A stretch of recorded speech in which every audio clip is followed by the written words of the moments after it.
Welcome to AP Chemistry at Honega High School.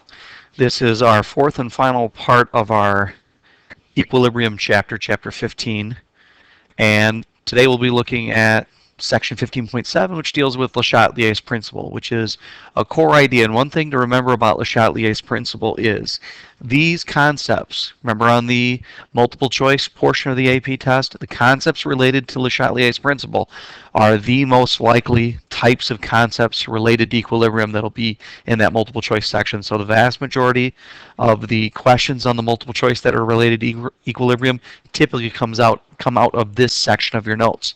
So this page of notes in your book is something that you should know cold for the AP test. If you do, it's probably at least a +3, +4 on the multiple choice portion of the test. Now, Châtelier's principle says if a system in equilibrium is disturbed by a change in temperature, pressure, or the concentration of one of the components, the system will shift its equilibrium position so as to counteract the effect of the disturbance. Another way to say this, instead of is disturbed, is basically to say if a system at equilibrium is stressed.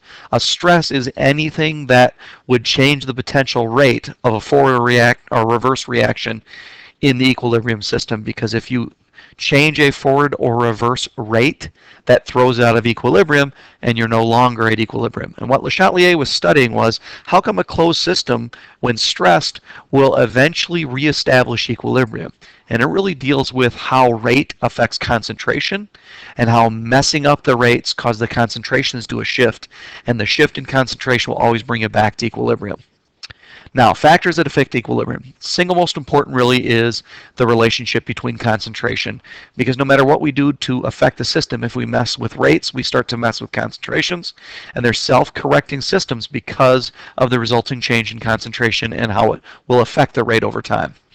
Increasing the concentration on one side of an equation shifts equilibrium towards the other. And what that basically means is if we add a reactant, that's going to cause the forward rate to increase, making it larger than the reverse rate. So let's say this is our forward rate and this is our reverse rate. And the two at this point in time, if I draw this a little more carefully here, at this point in time, these two rates would be equal to each other. Now, if we increase the forward rate, so we're making the forward rate larger than it was before, we're no longer at equilibrium. So if the forward rate is increased, it's going to make it larger in the reverse. And then what's going to happen is, as equilibrium is reestablished, the product concentrations are going to increase. You are making more products than you are making reactants if the forward rate is larger. And that's going to cause the product rates to increase and reactant rates to decrease over time.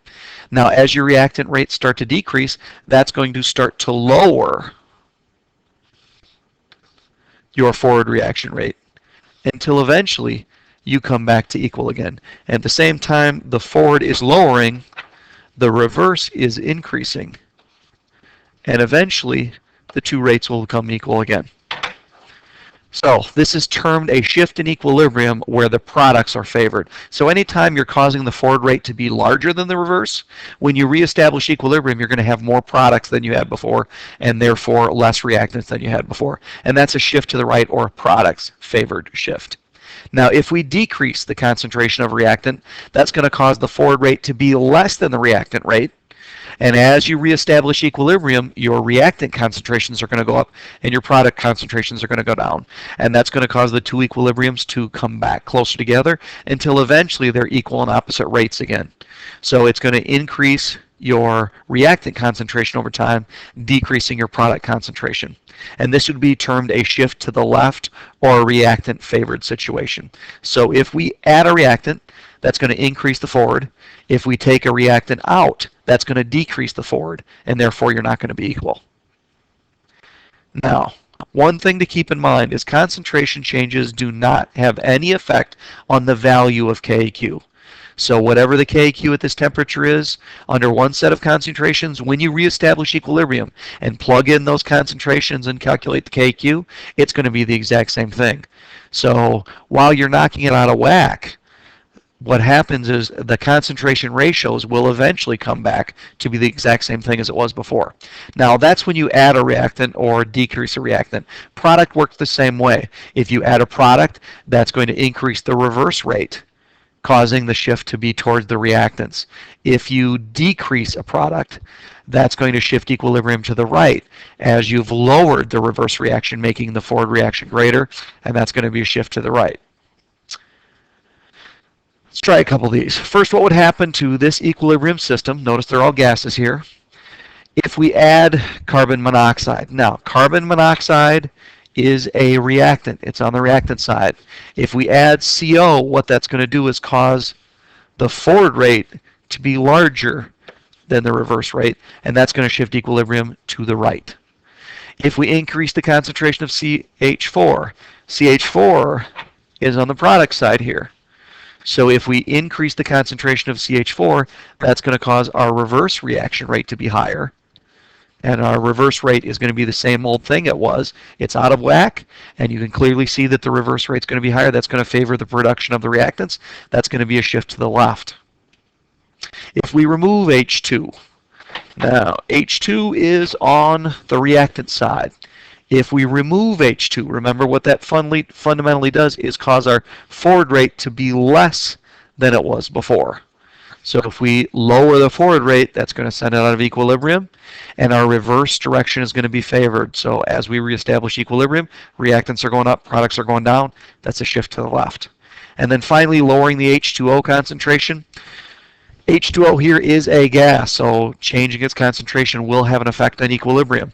In this particular case, if we lower the H2O, that's going to make the forward rate is going to be the exact same, but the reverse rate is going to be lower than it was before, and therefore it's going to shift equilibrium to the right. It's going to favor the production. An easy way to think of this is use your left and your right hand. Picture where it's at in the reaction. If it's a reactant, that's left hand. If it's a product, that's right hand. Anytime you're adding, that's a push. So adding a reactant pushes equilibrium to the right with your left hand. If it's a product, that's in my right hand. If I push, that's going to move it towards the left. So you can think of this as push-pull reactant product. And you can always figure out very quick and easy what it is. Now remember, you can't just say as justification, it's on the right side, that's going to push equilibrium to the right. You need to say, if it's on the right and I'm increasing the concentration, that increases the reverse rate, shifting equilibrium to the left. So remember, your justification needs to include those ideas. Next thing, factors that affect equilibrium would be temperature. Increasing temperature favors the endothermic direction. Now, there's a way to simplify this and see left-right by treating it like a concentration, but the real way to do this is to understand that endothermic reactions need energy, so giving it energy should make that reaction happen better. An exothermic reaction needs to shed energy. Well, if you're increasing the energy of the system, that's going to make it harder for that to happen. So it favors the endothermic direction, whether that's the forward or the reverse. Which way needs energy? Now, increasing temperature, if you're talking about an endothermic situation here, endothermic would mean we have A plus energy making B. So from the forward point of view, if the forward reaction was endothermic, increasing the temperature is going to shift equilibrium to the right, and that's actually going to cause an increase in the number of products compared to what we had before, and a decrease in the number of reactants, and that's going to cause KEQ to increase. So with temperature, not only do you need to understand which way it's going to shift equilibrium, but you also need to understand its inherent effect on KEQ, because when you change the temperature, you change the KEQ, which means you change equilibrium position. Concentration changes, change concentrations, and change rates, but eventually the rates are going to reach equilibrium again, and your concentration ratio is going to be the exact same. KEQ will not change in a concentration situation. It will definitely change with temperature. So you should be able to predict the shift and understand what it does to K. If it's exothermic, so the reaction I wrote up here, it's endothermic from the forward, exothermic from the reverse. Well, traditionally when we call something endothermic, we're talking about it from the forward point of view. So A is going to make B plus energy. So from the forward, and it's equilibrium, so reversible arrow. So from the forward point of view here, this is an exothermic reaction. If we increase the energy, that's going to favor the reverse reaction, which is going to mean less products at equilibrium, more reactants. That means our KEQ is going to drop. So you need to understand the implications of KEQ as it applies to or temperature as it applies to not just shifts in equilibrium, but also shifts in KEQ as well for energy. So here's a typical reaction. This is a nice reaction because there's a different color on each side. Now, the metal complex, and this is something we're going to get into in a few chapters here, so we're going to talk about how these kinds of substances can exist. Because you've got a metal here and there's water bonded to it, and it's bonded in a molecular form here, but this molecular form, this unit has a charge to it. That's called a complex ion. Metals tend to complex with other ions. A group of those other molecules or ions can stick to it and affect the overall charge of the unit. So this is the cobalt metal complex on the left with water. So it's 6 water, so it's a hexahydrate. And on the right side here we have cobalt forming a complex ion with chloride. So these are 2 examples of complex ions, and we're going to get into complex ions more later. At this point, just recognize the cobalt water complex is kind of a pinkish color, pinkish reddish, and the cobalt chloride complex is a bluish color. So when we change equilibrium position, you actually change colors. So this is a pretty nice one. We can look at a situation here in the first picture. So this is situation 1, 2, and 3. In our first picture here, we have a system in equilibrium because we've reached a constant color, and it's at room temperature. In 2, we've put it in hot water. You can tell it's hot water because you can see the vapor on the sides of the beaker. And then in situation 3, we've put it in cold water. And in each case, you can see we've got a change in color. So we can use this to figure out where energy is in the reaction. Because right now, in that top equation, we don't really know where the energy is. Well, if you take a look at what happens in the hot situation, it actually became a less purplish and more bluish color. Well, that means we had to shift equilibrium to the right. So when we added heat, based on the color that you can see here, or what we're actually looking at is the color of this. And if you're having trouble seeing it with the color, look at what that means on the particle level. And you can see more blue, less red than there was before. And that means we had to have shifted equilibrium to the right. Well, if adding heat shifts equilibrium to the right, that means energy has to be over here on the reactant side. So the forward rate would be the endothermic direction. Now, when we increase the temperature here and it shifts equilibrium to the right, it also is going to increase the KEQ in this particular situation. Now, when we went to the cold water, it's clearly here a more pinkish situation, so you can clearly see that when we got it cold, we shifted equilibrium to the left. And that would end up decreasing the KEQ. Anytime you're shifting equilibrium to the left because of a temperature change, if you're shifting left with temperature, that means it's going to decrease the KEQ, favoring more reactants and less products at equilibrium than you had before. Now, the last situation we're going to look at is pressure volume. Increasing the pressure or decreasing the volume. Same idea fundamentally on the system, because increasing the pressure would be caused by a decreasing volume. Favors the side of the reaction with fewer gas particles. So here is what you're looking at is, remember earlier I talked about in the relationship between Kc and Kp, sometimes you're going to be looking at the delta N of the number of gases. That's exactly what we're looking at here. If your delta N is 0, pressure volume changes won't have any effect on equilibrium. If it's a positive 1 or a negative 1, that means one side or the other is going to be having greater or less gas particles. And that's really what we're looking at here. Now, fundamentally, one thing you need to understand here about pressure volume is we talk about it as pressure volume, but what we're really doing is having an effect on concentration. So pressure volume is really a concentration situation, and we'll take a look at that when we look at a situation here. Decreasing pressure or increasing the volume would favor the side with more gas particles. So when you have less room, lower volume, or greater pressure, that's going to favor the side of the reaction that occupies less space. If your left side of the equation has fewer gas particles, shifting in that direction is going to mean you take up less space. So that would relieve that stress.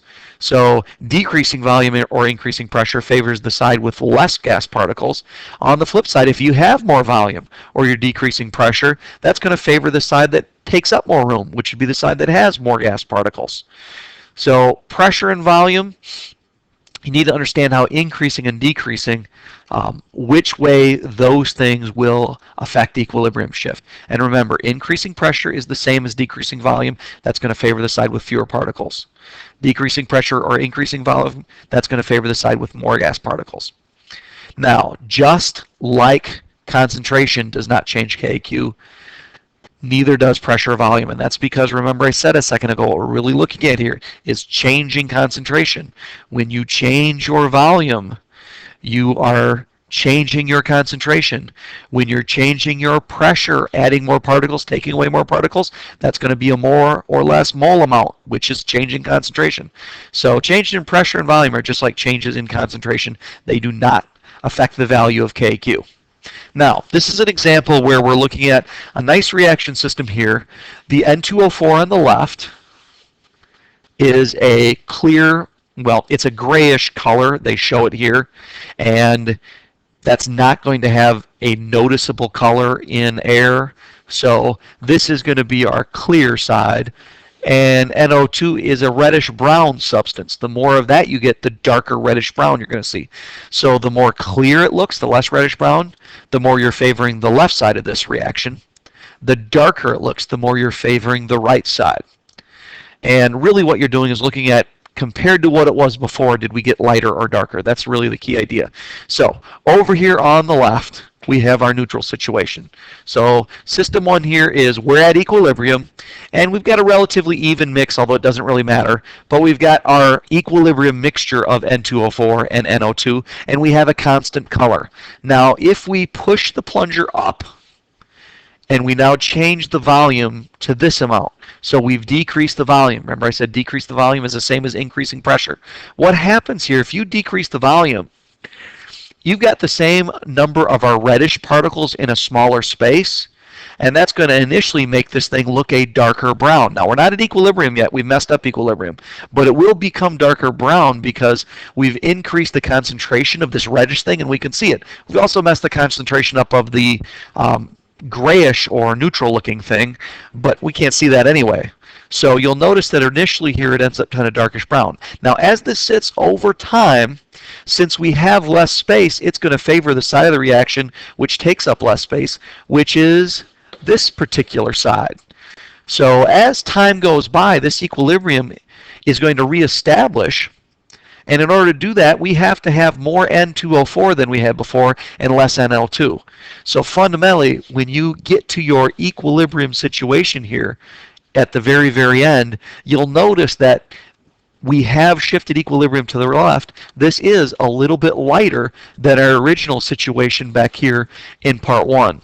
So when we increase the pressure, or decrease the volume, which is exactly what we're doing here, what we ended up doing was shifting equilibrium to the left. It's going to favor the side of particles with less. Now our delta N here is going to be a positive, equals positive 2. That means we've got more gas particles on the product side than on the reactant side. So we're creating more gas particles. So when we increase the pressure or decrease the volume, it's going to shift equilibrium to the left. If we increase the volume or decrease the pressure, that should shift equilibrium to the right, and when you reestablish equilibrium, it should be a darker red than it would before, because that favors the production of the reddish NO2. So if we were increasing the volume, which is not shown in this picture, but if we were to take this and increase the volume, you'd see once we reestablish equilibrium, it would be a lighter color than it would before. Because if you've got greater volume or lower pressure, that's going to favor the right side, shift to the right. Okay, next thing we get into here is the effect of a catalyst. Now, catalysts, remember, increase the rate by lowering the energy of activation. So the lower the hill is, the faster the reaction happens. Well, if you take a look, this would be the rate of the forward, and this would be the rate of the reverse. The rate of the forward would be affected by the height of this hill, and the rate of the reverse would be affected by the height of this hill. Well, when we're at equilibrium, those two rates are equal. If I add a catalyst, notice I drop both of those rates. They're still going to be equal. So adding a catalyst doesn't affect equilibrium. You just achieve your equilibrium faster. So it's not that they're useless in terms of equilibrium systems. With the addition of a catalyst, both reactions happen faster. You're going to reestablish equilibrium at a quicker rate. But the actual equilibrium position itself is unaltered. So adding a catalyst does not affect equilibrium position, and therefore it doesn't affect either your forward or reverse rate, because it affects both of them the same way. They're still equal. And it doesn't affect your K value. So adding a catalyst does not affect the value of KQ, because remember, that's based on equilibrium position. Now, the transformation of nitrogen and hydrogen into ammonia. This is called the Haber process, and this is really applied LeChatelier's principle, and this is one of those reactions you just should know. It's one of the most common and important chemical reactions. Basically, world hunger would be a very, very different situation if it weren't for the Haber process, because the Haber process is what allows us to create NH3, which we can use for fertilizer. So this reaction is the reaction between nitrogen and hydrogen. Oops. Hydrogen diatomic, not 3,2. So nitrogen and hydrogen to make ammonia. And this is an equilibrium reaction, and right now it's not balanced. You'll notice down here we needed 3 of these and 2 of those for every one of our nitrogens. So this is the Haber process, and this should be a reaction that you know cold for my test and the AP test. So if I say a Haber process, you need to know this is the reaction we're talking about, the production of ammonia from its component elements. And it's an incredibly important reaction, one of the most important chemical reactions that was at least developed and harnessed by man that has been discovered and utilized, and that's because of its ability to make fertilizer. It also can be used because nitrates and ammonia compounds can be used in weapons manufacture, so making ammonia also has a component with being able to potentially make more and better explosives as well. Now, in the Haber process, if you take a look at the equilibrium situation, if we added H2 to the system, so in other words, we increased our amount of H2 here. So we were at equilibrium, we add H2. Well, that's going to cause the rate of the forward reaction to increase, and therefore you're going to end up making more NH3, and you're going to end up with less N2 than you had before. So if we dump in hydrogen gas, that would affect the equilibrium, and that would allow us to make more NH3. So this would be an application of using equilibrium shifts to do something desirable, which in this case would be to make more ammonia. Adding hydrogen would allow us to make more ammonia. Now, if you actually look at the apparatus we use to make ammonia and understand what's happening on multiple levels with LeChatelier's principle, there's a whole bunch of reasons why this apparatus looks like it does. And I want to use this as a way to study basically why we do what we do in the Haber process. And if you think about it from an equilibrium point of view, it'll make sense why you do this. So this apparatus helps push equilibrium to the right. So ideally, if we want to make ammonia, we want to make more ammonia. And since it's an equilibrium system, that means we need to play around with equilibrium situations to get as much ammonia as possible. So what we're going to end up doing here is a variety of things that helps us get more ammonia. Now, and that's gaseous ammonia. So gaseous nitrogen, gaseous hydrogen makes gaseous ammonia. If you take a look at what happens in this particular part of our reaction here, so we're looking at this area down here, notice there's a condenser and a refrigeration unit here. If you cool off any gas, you're going to cause more condensation of that gas to make the liquid. So in this particular situation, if we cool off our ammonia, we're going to get less ammonia gas and more ammonia liquid, and that's going to end up shifting equilibrium to the right. So if we remove ammonia from the system, that's going to shift equilibrium to the right. Now, why does it have a pump right here to compress the gases? Well, if you think about it, gases expanding basically need energy. So when a gas expands, it cools off. So if you're going to your tire on your car or on your bike, and you push down the valve and you feel the air coming out, well, as that air expands, it gets cold. Well, if we compress the gases and allow them to expand when they come over here into this part of the apparatus, that's going to cool off the gases and encourage the condensation of the ammonia, which is exactly what you can see right here. This is basically a place to collect our ammonia liquid as it forms, and when it pools enough, it'll drip down to the bottom. So if we compress the gases at this particular phase and allow it to expand, that allows us to pull even more ammonia from solution, which shifts equilibrium to the right, making more ammonia. So removing NH3 gas in either situation by adding a condenser over here or by allowing the gas to expand as it comes through this spot will encourage the removal of ammonia gas to ammonia liquid, encouraging the production of more ammonia.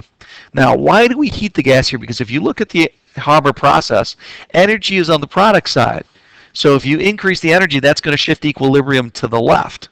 So basically, why does it heat the gases if the forward reaction is exothermic and that's going to shift equilibrium to the left. Well, you have to understand, it's not just about equilibrium shift, it's also how fast are we making the reaction happen. This particular reaction is relatively slow. So to form NH3 at any kind of reasonable rate, we really need to increase the temperature to do that. I know it shifts equilibrium to the left and we'll technically get a little less ammonia, but if we make a slow or a low yield reaction happen faster, we end up with more overall ammonia. So it does shift equilibrium to the left, but this is such a slow reaction, we actually get a higher overall yield if we get the gases hotter and increase the rate and end up producing less ammonia more quickly. Now the next thing you'll see here is there's a spot where we pass the gases through a catalyst at the beginning here. I thought a catalyst doesn't affect the overall equilibrium, so why would we want to pass it through a catalyst? Well, remember, I said it doesn't affect equilibrium position, but it affects the rate at which we get to equilibrium. So it doesn't affect the equilibrium position, but it does dramatically speed up how fast you reach the equilibrium. And that's really part of this overall process, is trying to make these reactions happen more quickly. And we've already spent some energy, which slowed down a reaction, to try and get a higher end yield. So adding a catalyst can help offset that. So this really affects how fast you can make the NH3 and the amount of energy that you have to spend in the process. So it helps us offset that. So the Haber process, this incredibly important process for making ammonia and therefore making it fertilizer, so making it so that we have more than enough food in the world. Most of our world hunger issues are not really making enough food, but distributing those foods. So hunger is a distribution issue. It's not a produced food issue. And the reason it's not a food production issue is because of this Haber process. And scientists have really looked very close at this process to see what we can do with LeChatelier's principle to increase yield. And that finishes Chapter 5, Equilibrium. Thank you.